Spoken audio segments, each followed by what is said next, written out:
निर्धारित करते हैं? सत्संग के द्वारा। जब हम सुनते हैं तो श्रवण सुजस सुनि आयो प्रभु भंजन भवभीर त्राहि त्राहि आरति हरन शरण सुखद रघुवीर। शरणागत को सुख प्रदान करने वाले हे राम जी, मैंने आपकी महिमा सुनी तो मेरा लक्ष्य बना कि मैं आपकी शरण में जाऊं और आपको प्राप्त करूं। तो जो लक्ष्य बनता है वो सुन के बनता है। इसलिए पहली भक्ति श्रवणम, रामायण की पहली भक्ति प्रथम भगत संतन कर संगा, क्योंकि संतों के संग से ही हमें भगवान की महिमा सुनने को मिलेगी। तो जब हम महिमा सुनते हैं तो हमारे अंदर भी ललक होती है कि मैं भी भक्ति करूं, मैं भी भगवान के मार्ग में चलूं, गंदे आचरणों का त्याग करूं, मैं भी अच्छा बनूं। ये सुन करके ही लक्ष्य बनता है। तो जब संतों का समागम करते हैं तो हमारा सुंदर दिव्य लक्ष्य बनता है, और जब विषयी पुरुषों का समागम करते हैं तो विषय लक्ष्य बनता है। पामर पुरुषों का जब हम नीच पुरुषों का संग करते हैं तो नीच आचरणों का लक्ष्य बनता है। आज चलते हैं, आज ऐसा करते हैं, ऐसा करते हैं, वो नीच लक्ष्य बनेगा। और उत्तम महापुरुषों के संग से उच्च विचार, उत्तम लक्ष्य बनेगा। तो लक्ष्य बनता है सुनकर और संग से। संग जैसा हमारा संग, जैसा हमने श्रवण किया, वैसे ही हमारा लक्ष्य बनेगा। श्रेया जी कोलकाता से। राधे राधे महाराज जी। महाराज जी, ऐसा कहा जाता है कि गुरु बिना ज्ञान नहीं और ज्ञान बिना मुक्ति नहीं। तो महाराज जी, जीवन में एक गुरु का होना इतना आवश्यक क्यों है, और जब कोई व्यक्ति गुरु के मार्गदर्शन में नहीं चलता तो क्या होता है? आप हमें बताओ, आपने रंगनाथ जी के दर्शन किए? अगर हम आपको बोलें कि आपको रंगनाथ जी के दर्शन करने जाना है तो आपको गाइड की जरूरत पड़ेगी? गाइड की जरूरत पड़ेगी। बिना गाइड के दर्शन करने नहीं जा सकते। किस गली में है, कहाँ है, मुझे कुछ नहीं पता। एक भगवान की नगरी में आपको जो जो हम बताएं कि यहाँ निधिवन राज जाना है, सेवा कुंज जाना है, आपको दामोदर जी जाना है, आपको राधा रमण जाना है, आपको, तो आपको एक गाइड की जरूरत पड़ेगी। एक गाइड की जरूरत पड़ेगी ना। ऐसे ही भगवान का बड़ा टेढ़ा मेढ़ा मार्ग है। जहां भगवान तक पहुंचना होता है बड़ा टेढ़ा मार्ग है। शास्त्र बता रहे हैं कि आप दक्षिण की तरफ चलिए, और ठीक वहीं से उत्तर की तरफ मुड़ा हुआ जिसे नहीं बताया गया, गुप्त कर दिया गया, वो बात गुरु बताए गए। गुरु भगवान के मार्ग के गाइड है। वो हमें कदम कदम पर भूल भुलैया से बचाकर सही मार्ग में ले जाकर भगवान के चरणों में समर्पित कर देते हैं। जब स्वयं भगवान अवतरित होकर गुरु का वर्णन करते हैं, श्री कृष्ण जो संदीपनी जी के चरणों में नीचे बैठकर सुनते हैं, भगवान श्री राम वशिष्ठ जी के चरणों में बैठ करके सुनते हैं। जब भगवान स्वयं गुरु का वर्णन करते हैं तो हम भगवान के बच्चे होकर, मनुष्य होकर, हम बिना गुरु का वर्णन किए भगवान को कैसे प्राप्त कर सकते हैं? आप हमें बताओ। यदि आप सत्संग ना सुनो तो आपको उत्साह कौन देगा? कौन भगवत मार्ग में चलाएगा? कितने ऐसे भाई लोग हैं जो कहते हैं कि आज मैं आया हूं लेकिन पहले ही मैंने शराब छोड़ दी, मांस छोड़ दिया, गलत आचरण छोड़ दिए। तो किसके द्वारा? संतवाणी के द्वारा। अगर संतवाणी ना सुनते हम तो परमार्थ में हम चल ही नहीं सकते, भगवत मार्ग में चल ही नहीं सकते। बिना गुरु के चाहे शिव बिरंच सम होई, गुरु बिनु भवनिधि तरह न कोई। ये गोस्वामी तुलसीदास जी ने लिखा है। चाहे भगवान शंकर के समान वो त्यागी तपस्वी वैरागी हो, और भगवान ब्रह्मा के समान चतुर हो सृष्टि रचना में, जैसे ब्रह्मा जी, तो भी वो बिना गुरु के भव समुद्र से पार नहीं हो सकता। और सबके गुरु भगवान है, और भगवान ही गुरु के रूप में मनुष्य रूप धारण करके हमें मिलते हैं, तब हमारा उद्धार होता है। आर्यन जी हरियाणा से। प्रभु श्री हरिवंश महाराज जी। गुरुदेव, ये मन कभी कभी गुरुदेव में भी दोष दृष्टि करवा दे। हाँ, उसका स्वभाव है दोष दर्शन का, वो तो भगवान में भी करवा देगा दोष दृष्टि। जब तक चश्मा अगर हरा है तो हमें सब हरा नजर आएगा, और चश्मा हमारा लाल है तो सब लाल नजर आएगा। चश्मा हमारा दोष दृष्टि का है तो गुरु में और भगवान में भी दोष दृष्टि दिखाई देगी। संभालना चाहिए, नहीं तो पतित हो जाओगे। अगर गुरु में दोष दृष्टि या परदोष दर्शन की वृत्ति बनी रहती है, तुम्हारा पतन कर देगी। ये तुम्हें परमार्थ से क्या स्वार्थ से भी गिरा देगी। महत अपराध लग गया तो भारी दुर्गति हो जाएगी। इसलिए इस दोष दर्शन से बचिए। है जहां दोष दर्शन हुए प्रणाम करो, राधा राधा राधा राधा राधा राधा, श्री राधा श्री राधा श्री राधा, नहीं नहीं नहीं, राधा राधा, बस ये जहां दोष दर्शन हो उसी समय राधा राधा राधा राधा, नहीं नहीं नहीं, सब में भगवान है, राधा राधा राधा राधा, बस हो जाएगी सर। हाँ, इससे ठीक हो जाओगे, ऐसे करो। शिवम कुमार सिंह जी। राधा वल्लभ श्री गिरवंश महाराज जी। राधे राधे महाराज जी। महाराज जी, भगवत प्रेम की सर्वोच्चम स्थिति क्या है और हम साधक उस सर्वोच्चम स्थिति तक कैसे पहुंच सकते हैं? पहली बात तो भगवत प्रेम प्रतिक्षण वर्धमानम है, सीमा नहीं है कि यहां से पूर्ण होता है, ऐसा नहीं। प्रेम सदा बढ़िबो करे जो शश कला प्रवेश, पया में पूनो नहीं ताते कबहु न शेष। प्रेम में कभी पूर्णिमा नहीं आती, वो प्रति जैसे चंद्रकला बढ़ती है ऐसे प्रतिपल प्रेम बढ़ता रहता है। पर प्रेम की जो पहचान है, हमारे पूरे संसार में कहीं हमें किसी से मोह या राग न रह जाए, ममता न रह जाए, एकमात्र भगवान में ममता। और धीरे धीरे ऐसी स्थिति आवे कि मैं को भूल जाए, केवल प्रभु याद रहे। अपनी हूँ सुधिना रही, एक रहो नंदलाल।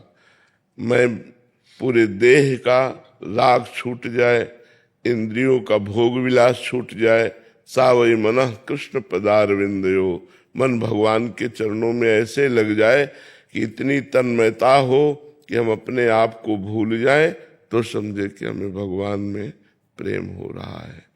जब किंचन मात्र कहीं ममता न रहे, एकमात्र अनन्य भाव से श्री भगवान के चरणों में हमारा मन लग जाए, तो ये प्रेम का भी प्रादुर्भाव होता है।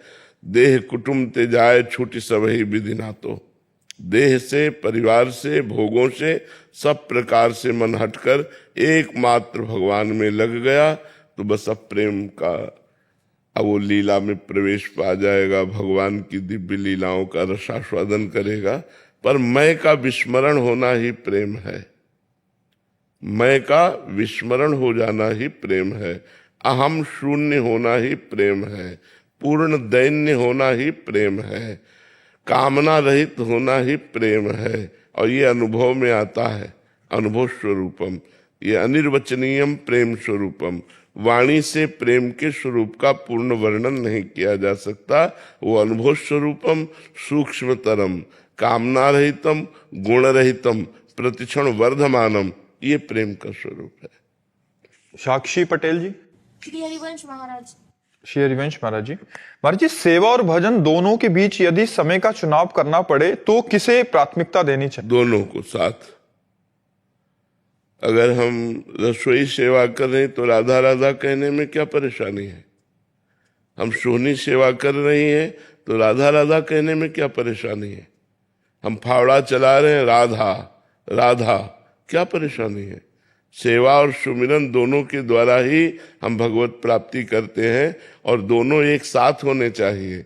अगर सेवा हो रही है, सुमिरन भगवान का नहीं हो रहा, तो संसार का चिंतन होगा।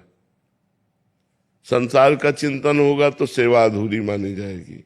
जिसकी सेवा उसी का चिंतन, तो सुमिरन भी उसी का होना चाहिए। हम जिनकी सेवा कर रहे हैं, तो उठते बैठते चलते फिरते खाते पीते सोते जागते हर समय हमें ऐसा अभ्यास बनाना चाहिए नाम जप का कि हमारा सुमिरन न छूटे।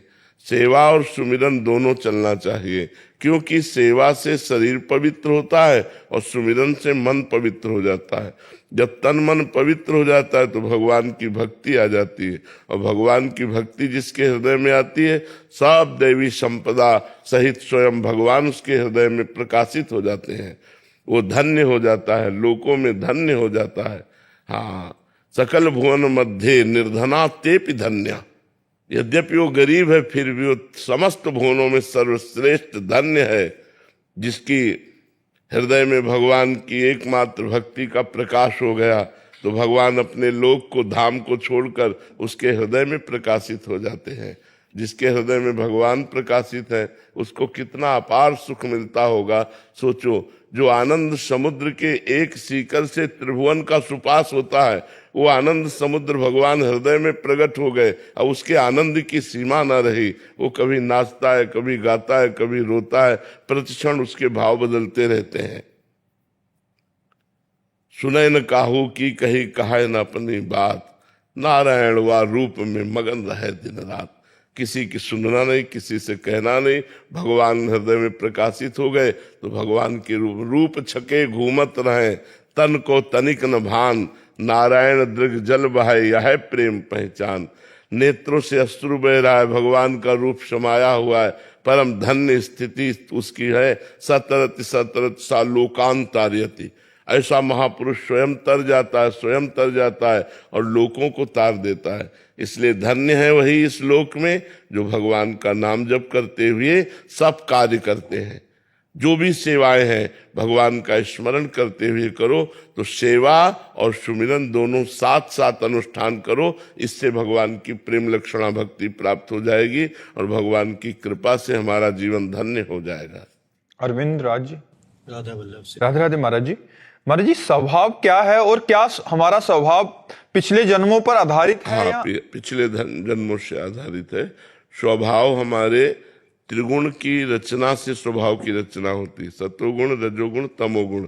अब इनमें जैसे हमारे पीछे कर्म हुए हैं तो उसी कर्म के अनुसार, जैसे हम किसी किसी को नहीं कह देते अरे ये तो देवता है, इसका बड़ा अच्छा स्वभाव, तो कोई कोई कर्मों के अनुसार उसने राक्षसी कर्म किए तो उसका स्वभाव राक्षसी हो गया, दैवी कर्म किए तो दैवी। किन्हीं किन्हीं को कहते हैं तो भगवान है, ये तो साक्षात भगवान है। इतना कृपा, इतनी करुणा, इतना प्रेम तो केवल भगवान में हो सकता है।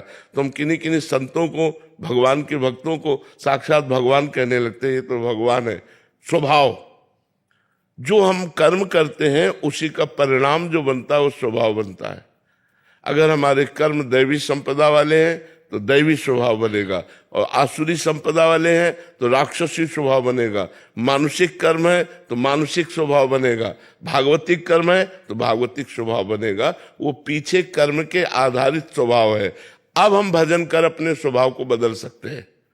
मनुष्य जीवन में इतनी छूट है कि हम अपने नए भाग्य की रचना कर सकते हैं, हम अपने स्वभाव का बदलाव कर सकते हैं, हम अपनी योनियों का बदलाव कर सकते हैं। हम देवता बन सकते हैं, हम ब्रह्मा बन सकते हैं, हम जो चाहे बन सकते हैं, पर हमें साधना और तपस्या करनी होगी।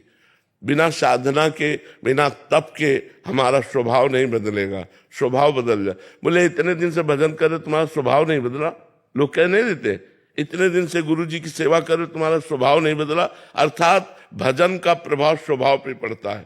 अगर स्वभाव ठीक हो गया तो आपका भजन ठीक, अगर स्वभाव ठीक नहीं हुआ तो कारण शरीर है स्वभाव। स्वभाव जो है वो कारण शरीर है। अभी आपका भजन स्थूल और सूक्ष्म में हो रहा है, कारण पर प्रभाव नहीं डाला। जैसे आपका भजन ठीक चल रहा है तो आपके स्वप्न ठीक होने लगेंगे, अर्थात सूक्ष्म शरीर सही होने लगेगा। आपका स्वभाव बदलने लगेगा, अर्थात कारण शरीर बदलने लगेगा।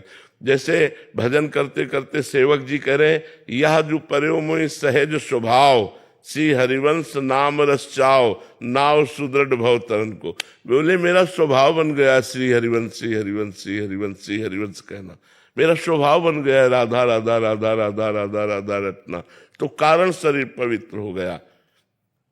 श्रुतौ राधिका कीर्तिरंता स्वभावे, श्री जी की चर्चा हमारे कानों में पड़ती रहे, मेरा स्वभाव बन गया है। प्रियाजू की चर्चा सुनना, भगवत चर्चा सुनना, ये मेरा स्वभाव बन गया है।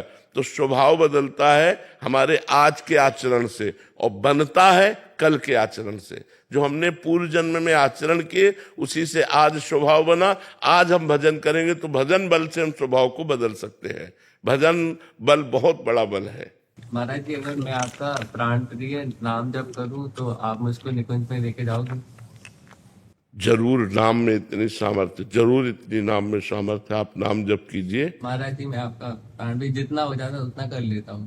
नहीं, और चलाओ, बढ़ाते रहो, धीरे धीरे उसकी संख्या बढ़ाते रहो। मुझको लेके जाओगे निकुंज? ये हम कैसे अभी कह सकते हैं? एक आदमी पूछा स्टेशन कितनी दूर है, वो चुप रहा। बोला स्टेशन कितनी दूर है, वो चुप रहा। फिर भागा भागा, तो उसने कहा सुनो 30 मिनट में पहुंच जाओगे। बोले पहले क्यों नहीं बोले? बोले तुम्हारी चाल नहीं देखी थी। अब तुम दौड़ लगाए ना, इस रफ्तार से जाओगे 30 मिनट में पहुंच जाओगे। अब कह दे हम निकुंज ले चलेंगे, तो तुम्हारी चाल क्या है? तुम्हारा कितना प्रयत्न है, कितना प्रयास है निकुंज जाने का। एक आदमी आर्मी में जाता है तो कितना प्रयास करता है। हमें भगवत पार्षद बनना है, हमें भगवान का निज जन बनना है, तो काम क्रोध लोभ मोह मद मत्सर इन सब पर विजय प्राप्त करके भगवान के मार्ग में चलना है। क्या करें उसके लिए? नाम जप करो, कह तो रहे काम क्रोध लोभ मोह मद मत्सर इन पर विजय प्राप्त करनी होगी। नाम जप करते रहो, गंदे आचरणों से बचते रहो। जी ज्योति जी न्यूजीलैंड से। राधे राधे। राधे राधे महाराज जी। महाराज जी आपके चरणों में कोटि कोटि प्रणाम। महाराज जी भक्ति की प्रारंभिक अवस्था में हमें किन आचरणों को छोड़ना चाहिए और किन आचरणों को पकड़ना चाहिए? पहली रसेंद्री, हमें पवित्र आहार करना चाहिए, अभक्ष्य भोजन का त्याग करना चाहिए। प्याज लहसुन मांस मछली अंडा ये सब चीजों का त्याग करना चाहिए। पहला जो कदम हमारा उठे भक्ति में, तो पहले रसेंद्री को हमें ठीक करना चाहिए। हमें अभक्ष्य भोजन का त्याग करना चाहिए, अपवित्र भोजन का त्याग करना चाहिए, तमोगुण भोजन का त्याग करना चाहिए। अब इसी में अगर आप बहुत सात्विक भोजन पाएंगे तो जल्दी आपके अंदर भगवान के प्रति प्रियता जागृत होगी। अगर रजोगुणी तमोगुणी पाएंगे तो यही विक्षेप डालेगा, भजन नहीं होने पाएगा। इसलिए पहले रसेंद्री को। इसमें एक इंद्री है कर्मेंद्री, वाक इंद्री, जबान। मुख में 2 इंद्रियां हैं, एक ही। जैसे रसेंद्री है तो जबान से रस का स्वादन करते हैं और जबान से बोलते भी हैं, तो इसमें वाकेंद्री भी है। तो हमें वाकेंद्री को संभालना है कि कठोर किसी के प्रति वचन, गाली, हृदय में दुखने वाले वचन, असत्य झूठ वचन, हमको इनसे बचना है। रसेंद्री भोजन पवित्र और वाकेंद्री वाणी पवित्र। वाणी एक अमोल है, जो कोई बोले जान, हे तराजू तौल के तब मुख बाहर आन। पहले हृदय में विचार करके हम बोले, किसी को दुख ना लगे, किसी के हृदय में चोट ना पहुंचे, क्योंकि बाहर की चोट की तो दवा है, लेकिन वाणी से मैं ऐसा बोल दिया किसी का हृदय जल गया तो वहां भगवान बैठे हुए हैं, फिर ठीक नहीं है। तो हमें वाणी को बहुत संभालना है। असत्य, कठोर, दुखद, झूठ वाले, प्रपंच छल कपट वाले वचन हम ना बोले, क्योंकि हम भक्त हैं, हम भक्ति के मार्ग में चलते। सीधे सरल निश्चल वचन बोले, प्रिय वचन बोले, हितकर वचन बोले। अब हमारी आती है नेत्रेंद्री। तो नेत्रेंद्री से हम किसी के दोष दर्शन न करें। यदि दोष दिखाई भी दे रहे हैं तो क्रिया दोषमय, लेकिन उसमें बैठा हुआ परमात्मा निर्दोष है। हम उस परमात्मा को देखने की चेष्टा करें, क्योंकि हम भक्त हैं। हम किसी के दोष ना देखें, ना दोष वर्णन करें। दोष वर्णन करने से निंदा हो जाती है, दोष देखने से हमारा हृदय अपवित्र हो जाता है। और नेत्रेंद्री से जैसे मोबाइल में गंदी बातें न देखें, प्रपंच की बातें न देखें, हमें इनसे सब बचना चाहिए। अगर हम भक्ति करना चाहते हैं, हम सीरियल देखेंगे, हम नौटंकी नाटक देखेंगे, सिनेमा देखेंगे, गंदी पिक्चर देखेंगे, गंदी बातें देखेंगे, तो हमारा मन गंदगी पकड़ेगा, तो भगवान की तरफ नहीं चल पाएगा। तो हमें अपनी नेत्रेंद्री को बचाना है। फिर हमारी आती श्रवणेंद्री। हम इससे अच्छी बातें सुने, भगवान की चर्चा सुने, भगवान की कथा सुने, दूसरों का मंगल करने वाली बात सुने। जहां दूसरे की निंदा हो रही हो वो ना सुने, जहां दूसरे के दोष वर्णन हो रहे हो वो ना सुने, और प्रपंच की बातें न सुने। यदि हम अपनी नेत्रेंद्री, रसेंद्री, वाकेंद्री और श्रवणेंद्री इनको संभाल पाए तो इन्हीं से हमारा मनन होता है। और तो सब विशेष कर्मेंद्रियां हैं, खास बात इन्हीं को संभालना है। अगर हम इनको संभाल लिया, 4 को, रसेंद्री, वाकेंद्री, नेत्रेंद्री और श्रवणेंद्री, तो हमारा सुमिरन चलने लगेगा। जो हम देखते हैं, बोलते हैं, सुनते हैं, वही हमारा चिंतन बनता है। तो हम अगर देखना, सुनना और बोलना ये तीनों हम भागवतिक कर ले और रसेंद्री से भोजन भगवान को भोग लगाकर पवित्र पावे, तो हमारी प्रथम भक्ति की सीढ़ी बहुत जोर से चढ़ जाएंगे हम। जब हम प्रथम भक्ति की सीढ़ी चढ़ जाएंगे तो आगे सीढ़ी अपने आप दिखाई देने लगती है। फिर हम अपनी इंद्रियों को विषयों से खींचकर, मन को इंद्रियों की अधीनता से छुड़ाकर और बुद्धि को भगवान में निश्चय करके मेरे जीवन का लक्ष्य अब केवल भगवत प्राप्ति है, अब हम भजन शुरू करते हैं डट के। और जब भजन शुरू करते हैं तो आगे की सीढ़ी खुद दिखाई दे, वो प्रतिपल अध्यात्म उन्नति को प्राप्त होता रहता है। मूल नींव ठीक हो तो पूरी बिल्डिंग ठीक हो जाती है। तो नींव यही है, रसेंद्रीय, वाक्येंद्रीय, नेत्रेंद्रीय और श्रवणेंद्रीय। शिवांगी जी, भिवानी। राधे राधे महाराज जी। महाराज जी, कुछ लोग हमें खुश देखकर कुछ ऐसा बोल देते हैं ताकि अगर हम आगे बढ़ना चाहें तो रुक हम जाएं। कुछ लोगों से मतलब क्यों रखें? तुम्हारा दिमाग है, तुम क्या बोल रहे हो, हमसे क्या लेना देना है?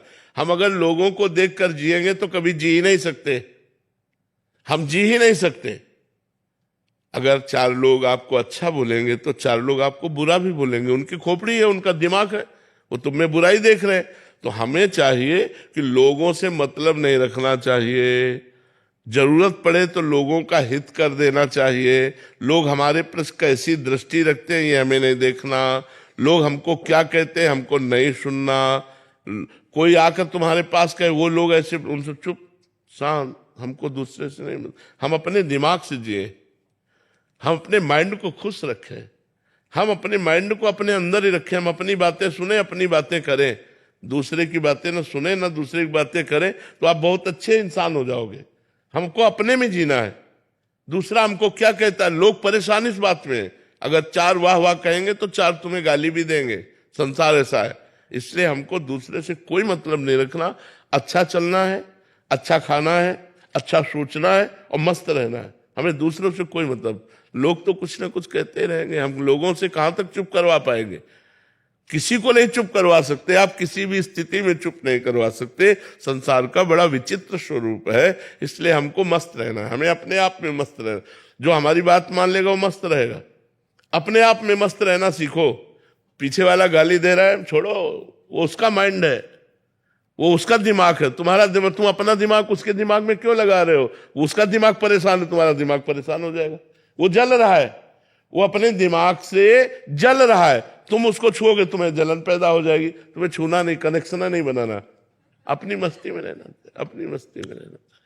संजीव जी, दिल्ली से। राधे राधे। राधे राधे महाराज जी। महाराज जी, हम अपने कर्मों का फल अच्छा या बुरा इसी जन्म में भोगते हैं या वो हमारे साथ अगले जन्म भी जाता है? हिसाब किताब तो बहुत बड़ा गोदाम है। अगर भजन करोगे तो संचित कर्म जिसे कहते हैं, वो गोदाम है कर्मों का। करोड़ों जन्म हमें देने पड़ेंगे। अगर भजन कर लिया तो उसे हम भस्म कर सकते हैं। भजन के बल से संचित कर्म को भस्म करके प्रारब्ध को भोग लेते हैं इसी जन्म में, और क्रियमाण भगवान को समर्पित कर देते हैं, मुक्त हो जाओगे। और अगर भजन नहीं किया तब तो फिर पुनरपि जननम पुनरपि मरणम पुनरपि जननी जठरे शयनम, बार बार ये प्रपंच चलता रहेगा। इस प्रपंच को रोकना है तो खूब डट के भगवान का भजन करना पड़ेगा। खूब राधा राधा नाम जप करो, किसी को कष्ट मत दो, ये गंदा आहार मत करो, मांस मछली अंडा शराब ये सब गंदी बातें ना करो, तो बढ़िया जीवन हो जाएगा। कमल काकड़िया जी। जी राधे राधे महाराज जी। महाराज जी, आपके श्रीमुख से हम सभी साधन भजन और राधा नाम की महिमा सुनते हैं। महाराज जी, आप कह रहे हैं कि कुछ दिव्यांग बच्चों के लिए हम पूछना चाह रहे हैं कि जिनको शारीरिक और मानसिक कमियां हो, जो बोल ना सक रहे हो, सुन ना सक रहे हो, ना समझ सकते हो, ऐसे जनों का कैसे कल्याण हो सकता है महाराज जी? भगवान का चरणामृत पिलाया जाए, शरीर में उनके वृंदावन की रज लगाई जाए और भगवान नाम कीर्तन किया जाए, तो वो सुने ना सुने। जैसे हमारी त्वगेंद्रीय आग की आंच में महसूस करती है कि गर्म है, एसी में महसूस करती ठंडा है। हम सुन नहीं सकते, देख नहीं सकते, लेकिन वातावरण का प्रभाव तो पड़ता है ना। तो यदि हम उनके सामने वातावरण प्रकट करें नाम कीर्तन का, वो बोल नहीं सकते, सुन नहीं सकते, लेकिन वो वातावरण उनको पवित्र कर देगा। हम गंगा नहावें उनको तो उनका शरीर पवित्र होगा कि नहीं? वो सुन नहीं पा रहे, बोल नहीं पा रहे, तो हम नाम रूपी गंगा नहावें, आधा घंटा नाम कीर्तन सुनावें और उनको चरणामृत पिलावें और चरण रज वृंदावन की लगावें। महापुरुषों के सब रज है, इसके प्रभाव से उनका कल्याण होने लगेगा। जो सुन नहीं पाते, देख नहीं पाते, बोल नहीं पाते, उनका भी कल्याण हो जाएगा। देखो चरणामृत में बड़ी सामर्थ है। अकाल मृत्यु हरणम, सर्वव्याधि विनाशनम श्री कृष्ण पादोदकम पीत्वा पुनर्जन्म न विद्यते। अकाल मृत्यु नहीं होगी जो रोज चरणामृत पीता है, और समस्त रोगों का नाश करने की सामर्थ्य चरणामृत में है, और वो भगवान को प्राप्त होता है जो भगवान का चरणामृत पीता है। तो यहाँ फ्री मिलता है चरणामृत। राधा वल्लभ जी बाके बिहारी कहीं भी मांगो थोड़ा चरणामृत दे देंगे, उसी में पानी मिला लो, सालों चलाते रहो, जब खत्म हो तब पानी मिला लो, फिर चलाते रहो, तो चरणामृत ही रहेगा। वो एक बूंद चरणामृत में 1 कुंतल चरणामृत तैयार कर सकते हो। मान लो थोड़ा चरणामृत है, उसी में जल मिला दिया तो खूब तो चरणामृत पिलाओ, वृंदावन की रज ले जाओ, थोड़ी रज लगा दो, आधा घंटा राधा नाम कीर्तन उनके लिए करो, मंगल हो जाएगा। राहुल सिंह जी दिल्ली से, राधे राधे। महाराज जी, अगर हम किसी को पैसे देते हैं और वो उन पैसों का शराब या मांस मछली खाता है तो हमें पाप लगेगा? बिल्कुल लगेगा, बिल्कुल लगेगा, अवश्य लगेगा। हमको इसीलिए पात्र देख करके पैसा देना चाहिए। हम निषेध करते हैं पैसा देना। आप उसको भोजन दे सकते हैं, आप उसको वस्त्र दे सकते हैं, औषधि दे सकते हैं, लेकिन तो हमको ऐसे पैसा बहुत जगह, जैसे गौशाला है, संतशाला है, जहाँ संतों की सेवा होती है, जहाँ गौओं की सेवा होती है, या ऐसी जगह जहाँ मरीजों को फ्री दवाएं दी जाती हैं, हम अपना चाहे 100 रुपया ही हो पर ऐसी जगह डोनेशन दें। जो मिशन है, बड़े बड़े मिशन हैं, ऐसे मिशन हैं जो ईमानदारी से सेवा करते हैं, तो हमको चाहिए इन मिशनों में सेवा देनी चाहिए, या जहाँ संतों की सेवा हो रही, जहाँ गौओं की सेवा हो रही, ऐसी जगह जान बूझ करके समझ करके हमें पैसा देना चाहिए कि हमारे पैसे का दुरुपयोग नहीं होगा, बहुत सावधानी से। तो जैसे जहाँ जिस भाव से हम पैसा देते हैं उसी भाव से हमारी सेवा पहुंचनी चाहिए। अगर हम ऐसे पैसा, तो फिर वो गलत भी प्रयोग होता। हाँ, जरूरत हमारी समझ में आ गई तो उसकी व्यवस्था जरूर कर देते। तो बहुत संभल कर पैसे का दान करना चाहिए।